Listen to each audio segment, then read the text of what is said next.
Welcome to my channel. நீங்கள் பார்த்துருக்கிறது தோட்டத்தில் pump settle தண்ணி வந்துருக்குது.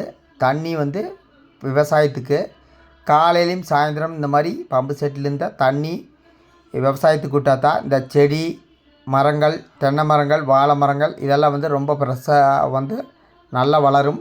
ஏன்னா வாழைக்குமே தென்னை மரத்துக்குமே நாம் தனியாக தண்ணி கொண்டே ஊற்ற முடியாது. இந்த மாதிரி பம்பு செட்டு மூலமாக தான் வந்து தண்ணி விட முடியும். இது வந்து காலையிலையுமே சாயந்தரம் கம்பல்சரியாக வந்து தோட்டத்தில் வந்து தண்ணி ஓடும், தண்ணி போயிட்டுருக்குங்க. இந்த பம்பு செட்டில் நிறைய பேர் குளிச்சிட்ருப்பாங்க. அக்கம் பக்கத்தில் இருக்கிறவங்களாம் துவைப்பாங்க. பம்பு செட்டில் ஃப்ரெஷ்ஷாக வர்ற தண்ணி தான், இந்த கிணத்துலேருந்து வர்ற தண்ணி தான். ஒரு 2000 அடிக்கு இன்னும் தண்ணி இருக்குது. போதுமான அளவுக்கு தண்ணியே இருக்குதுங்க. ஏன்னா போதுமான அளவுக்கு மழை இருக்கிறதுனால தண்ணி இருக்குது. இந்த கிணத்துலேருந்து வர தண்ணி கொஞ்சம் ஃப்ரெஷ்ஷாக தான் இருக்கும். எந்த ஒரு கலப்படம் இல்லாமல் தண்ணி தான். ஏன்னா அடியிலேருந்து வர்ற தண்ணி தான். அந்தளவுக்கு தண்ணி கொஞ்சம் ரொம்ப ஃப்ரெஷ்ஷாக இருக்கும். ஒரு தண்ணி எப்படி போயிட்டுருக்குன்னு வருங்க. அந்த 2 குழாய் வழியாக அந்த பக்கம் இந்த பக்கம் தண்ணி போயிட்டுருக்குங்க. நிறைய பேர் குளிச்சிட்ருக்குறாங்க. நான் அவங்களெல்லாம் வீடியோ எடுக்கலை. அவங்களெல்லாம் ஒரு மாதிரி தப்பாக நினச்சிக்குவான்ட்டு வீடியோ எடுக்கலை.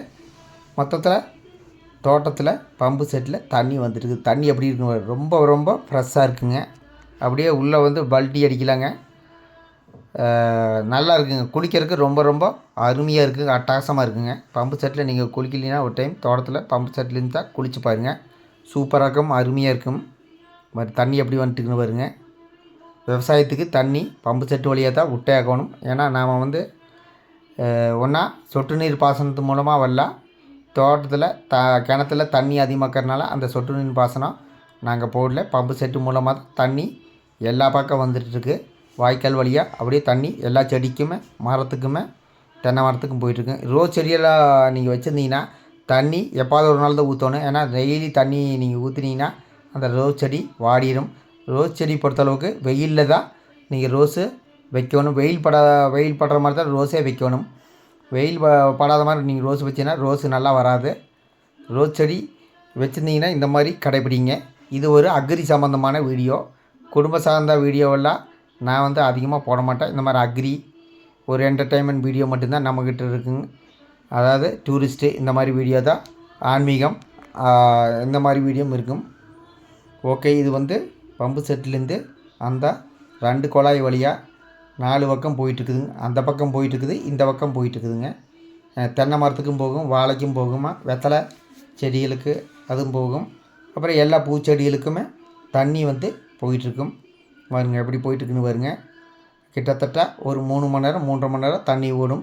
ஏன்னா பக்கத்தில் நிறைய பேர் துவைக்கிறது வருவாங்க. அவங்க துவைக்கிறவங்களுக்குமே இந்த தண்ணி நல்லா யூஸ் ஆகும். நாங்கள் யாரையுமே துவைக்கும்போது வேண்டாம்னு சொல்ல மாட்டோம். துவைச்சா துவைச்சிட்டு போட்டுன்னு விட்டுருவோங்க. அந்தளவுக்கு இருக்குங்க. கரண்ட் பில் ஆனாலும் அதை பற்றி கவலை இல்லை. ஓகே, இது வந்து ஒரு அக்ரி சம்மந்தமான வீடியோ. பாருங்க எப்படி போயிட்டுருக்குன்னு பாருங்க. பம்பு செட்டில் அந்த பக்கம் அப்படியே போயிட்டு வர அந்த 2 குழாய் வழியாக தண்ணி போயிட்டுருக்குது பாருங்க. எப்படிங்க 2 குழாய் வழியாக தண்ணி போயிட்டுருக்குதுங்க.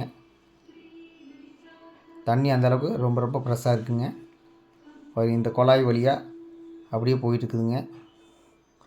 இந்த வழியாக போய் அந்த அந்த தென்னை மரத்துக்கெல்லாம் போய் இந்த வழியாக போய் இந்த தென்னை மரத்துக்கு போகுங்க. அப்புறம் பூச்செடிகளுக்கெல்லாம் பார்த்திங்கன்னா அந்த வழியாக தான் போய் தண்ணி ஸ்டோரேஜ் ஆகி அப்படியே எல்லா பக்கம் போய் நின்று அது பாட்டுக்கு போயிடும். எல்லாத்துக்கும் பாத்தி கட்டி விட்டுட்டுருக்குறோம். நிறைய பேர் துவைச்சிட்டுருக்குறாங்க, குளிச்சிட்ருக்குறாங்க. பாருங்க அந்த வழியாக தான் போயிட்டுருக்குதுங்க. எத்தனை தூரம் போயிட்டுருக்குது பாருங்க. இது கிணத்துல இருக்கிற தண்ணீர் தான். இது வந்து எல்லா பக்கம் போயிட்டுருக்குது. இப்படி போனால தான் இந்த செடி மரங்கள்லாம் ரொம்ப ஃப்ரெஷ்ஷாக இருக்குது. நம்ம செடி மரங்களை பாதுகாக்கணும்.